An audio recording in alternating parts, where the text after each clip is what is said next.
Well, hello, everybody. This is Douglas Allen Frazier with By My Spirit. We're going to continue today on more of the normal Christian life. Stand by, because we're going to talk about being a follower and the blessings of it. You know, it's been a blessing to me to share these recent messages that I've been sharing with you, dealing with the normal Christian life. The normal Christian life is a matter of being in a state of readiness, of preparation, and also of warfare. Spiritual warfare. It has not loosened up since the Garden of Eden. There, it was on the ground. Satan, as the serpent, Adam and Eve, as the human element. But you see, we have not changed today. Jesus spoke of the warfare that we would be in, the preparation, the willingness to be his disciple, including our obedient willingness and then application of picking up our cross, bearing our cross, and following him. I'd kind of like to conclude this portion by just telling you that next week on Wednesday, the 14th of September at 12 noon local time, that's here in Texas, I will be doing a broadcast on the Glory of Zion website. It's their regular noon meeting. You can go to their website at www.gloryofzion.org. And this is their regular Wednesday afternoon. And I have been asked to speak at that time. And I'm going to include probably an expanded version of some of the things we've been talking about. But today, what I would like to close out with is the idea that if we're to be a follower, we have to go through some tough times. And as we go through those tough times,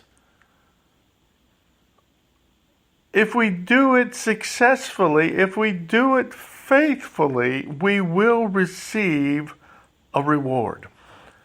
And as I think about an example of exactly what I'm talking about, and I think you'll agree with me, it is the story of Caleb. The story of Caleb. And probably most of you are somewhat familiar with Caleb. He was with Moses and the children of Israel coming out of Egypt. They went into the wilderness. They went through the process of getting right up to the border of the promised land. And Moses sent in the 12 spies into the land, one spy basically from each one of the tribes, of the 12 tribes. And as you know from the rest of this story, they came back and only 2 reported what they saw as being the blessings of God, knowing that God would give them the victory if they came into the land. But the people believed the report of the 10 others, which was a negative report. It's quite interesting also. We've just passed through this month on the Hebrew calendar, but that took place on the 9th of Av. That became a marker, if you will, throughout the rest of Jewish Hebrew history. It still is one of those dates that we have to look upon, because it's a time of great testing, time of great pressures, and there have been many things that have happened on that date that were very, very devastating to the Jewish people. Now, let's talk about Caleb and the results of his faith, the results of his following. And you can read much of this in the book of Joshua in chapter 14. Now, Caleb just didn't take off once they crossed the Jordan. Joshua is now the leader. And when they went across, Caleb is following his new leadership.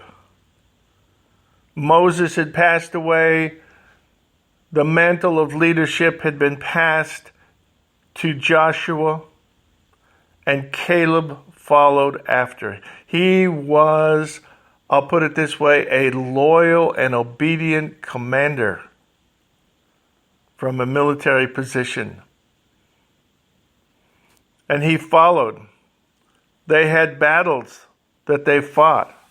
Ai, Jericho, several others that they fought. And finally there became a time where the tribes started receiving their promised inheritance of different locations throughout the promised land. Now, in chapter 14 we see this. Now these are the territories which the sons of Israel inherited in the land of Canaan, which Eleazar the priest and Joshua the son of Nun and the heads of the households of the tribes of the sons of Israel apportioned to them for an inheritance. So that is taking place. And they explained how the land was portioned out. And then we get to Caleb, and here's what he shares with us.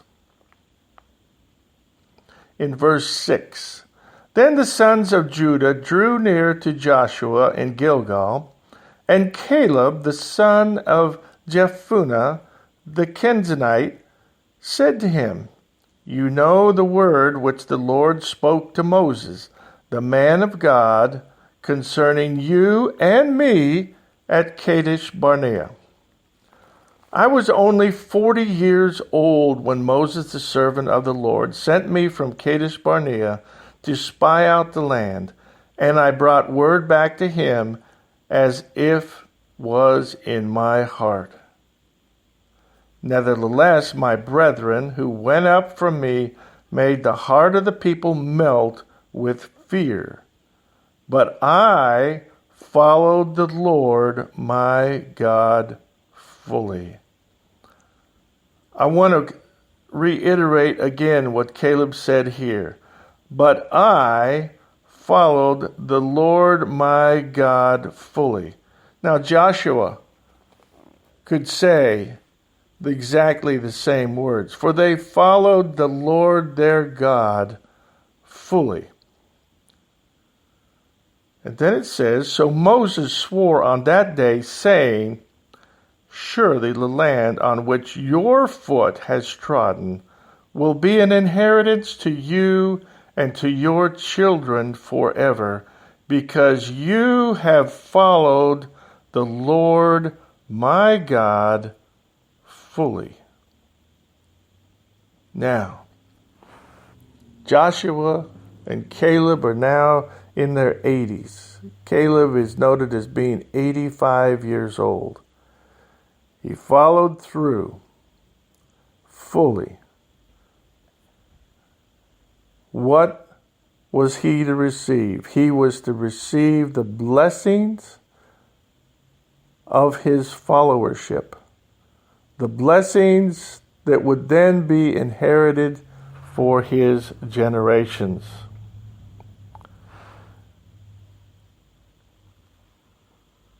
And you see, that's what God is asking us to do today. To follow Jesus fully.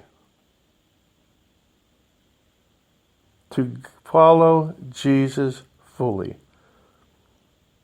Let's put it this way. If you are a member of the military, you're going to have people over you.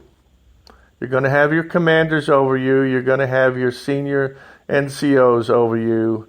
And they will give directions that will come down in a chain of command that will give you the directions of what you need to be doing based upon what your tasks are and what your designated job is. And as you follow those orders, and you follow them fully to the best of your abilities, even in the earthly realm of being in the military, you will be blessed. I know. I spent over 20 years in the United States Air Force, moving from the position of a basic airman to retiring as a major. In other words, I went through being an NCO, an airman and an NCO, and then moved on, finished my degree, and was commissioned as an officer and retired as a major. That was a progression. And was I blessed? Yes. Am I still being blessed by that? Yes. Is my family being blessed? Yes. Now, if I can say that about being a member of the U.S. military and the Air Force and the blessings I've received, what more blessings would God pour out upon you? So I'm saying now that your followership, your willingness to pick up your cross and to bear it, to pick up your spiritual armor and put it on daily, and then follow after the commands of Jesus. And probably the greatest command, of course, is to love God and to love others. And in that loving God and loving others is also his command of going out and making disciples of the nations. And I'll just tell you this from my experience in that realm, and many of you listening have probably had similar experiences. You cannot accomplish that of what God is asking you to do, to go beyond your own physical, mental, and spiritual strength in his power, in his love. Because that's what it takes. Going beyond to the next level of what God asks you to do requires you to be a good and obedient follower. This is Douglas Allen Frazier, closing out this session of By My Spirit.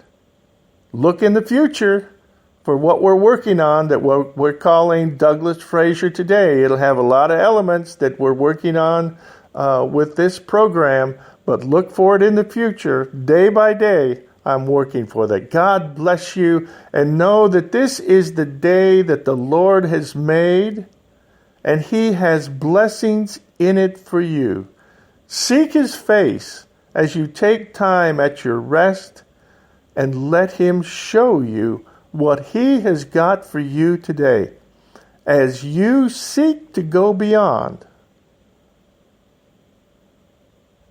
ask God what you need to do to go beyond to the next place that he has established for you and for your inheritance and for your generations.